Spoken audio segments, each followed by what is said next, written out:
जब हमने इसका पहला नरेशन सुना था, हमने मतलब पूरी यूनिट ने, there were maybe 100 people in that big hall in a five-star hotel which Aditya had booked because there were so many people, they couldn't be accommodated in a smaller.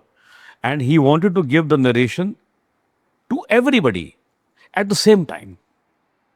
ऐसा नहीं कि संजय दत्त को अलग नरेशन हो रहा है और अक्षय खन्ना को अलग नरेशन हो रहा है, राकेश बेदी को अलग से हो रहा है. हाँ, एक हल्का सा वो बोला था कि ये लाइन है, ये इस पे चलेंगे हम, लेकिन जो प्रॉपर नरेशन है with I will say audio visuals, जो फिल्म में विजुअल है वो नहीं, but quite similar to that, वो with little bit of mock shooting.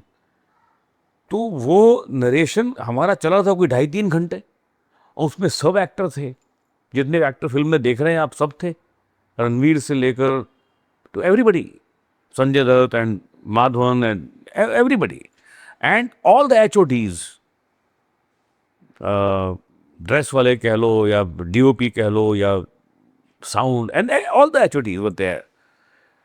Set वाला जो है हमारा art director is a very talented boy, Saini from, and I am proud that he is from FTII, like from where I come.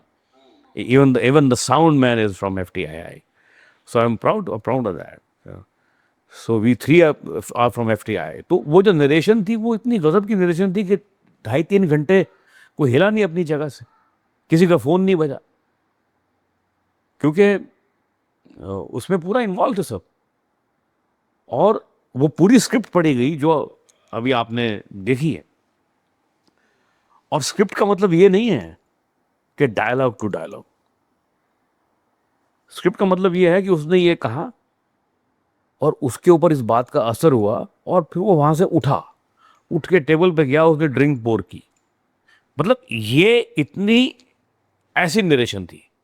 एक होती है narration कि आप कहानी सुना रहे हैं, एक होती है नरेशन आप डायलॉग टू डायलॉग सुना रहे हैं, एक होती है narration in between the lines, क्या हो रहा है फिल्म में, वो भी दिखा, वो भी उस नरेशन में था. मतलब जो वायलेंट सीन रहे हैं. थिएटर करते ही. हाँ जी. जी सर, आप थिएटर बैकग्राउंड से आते हैं और आप तो बहुत सारे थिएटर करते हैं. अब मुझे आज भी याद है, अभी राम मंदिर का जब इनॉग्रेशन था तब भी आप वहाँ थिएटर करने के लिए गए थे, if I am not wrong. हाँ हाँ, मैं थिएटर मैंने कभी पूरी सर, मतलब एक्चुअली पूरे इंडिया भर में घूम के हम देखते रहते हैं, आए दिन आपके स्टेज शोज होते रहते हैं. जब आपके सामने कोई ऐसा एक्टर आता है जिससे शायद एक्टिंग का इतना एक्सपीरियंस नहीं है, या फिर दूसरी तरफ एक ऐसा एक्टर आता है जिसने आपके जितना ही थिएटर किया है, क्या डिफरेंस आपको नजर आता है ऑन द स्पॉट? देखिए, मैं आपकी बात का जवाब एक भट्ट साहब, महेश भट्ट की स्टेटमेंट से देता हूँ.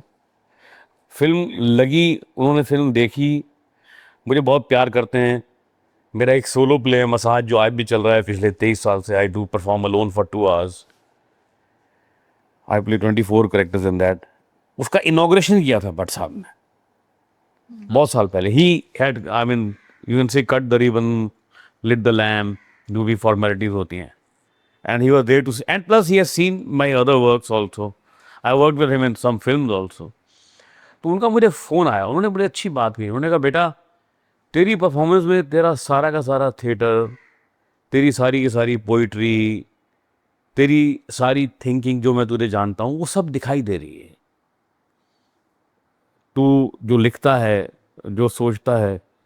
सो थिएटर में, अब आपने सवाल किया कि क्या फ़र्क होता है. देखिए, फ़र्क तो ऑटोमेटिकली आता है, बिकॉज एक theatre actor constantly live audience को फेस कर रहा है और डर नहीं रहा है.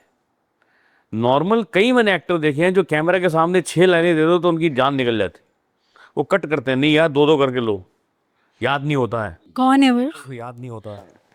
तो अब थिएटर एक्टर बोलेगा, यार मुझे तुम 15 पेज दे दो, मुझे 15 मिनट दे दो, आई विल डिलीवर इट.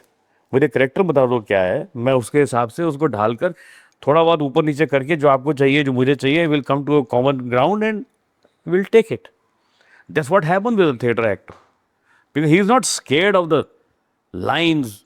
और मजे की बात यह है कि थिएटर एक्टर को लाइंस याद भी नहीं करनी पड़ती, क्योंकि जैसे ही आप याद करेंगे लाइंस, तो वो याद की हुई दिखाई देंगी.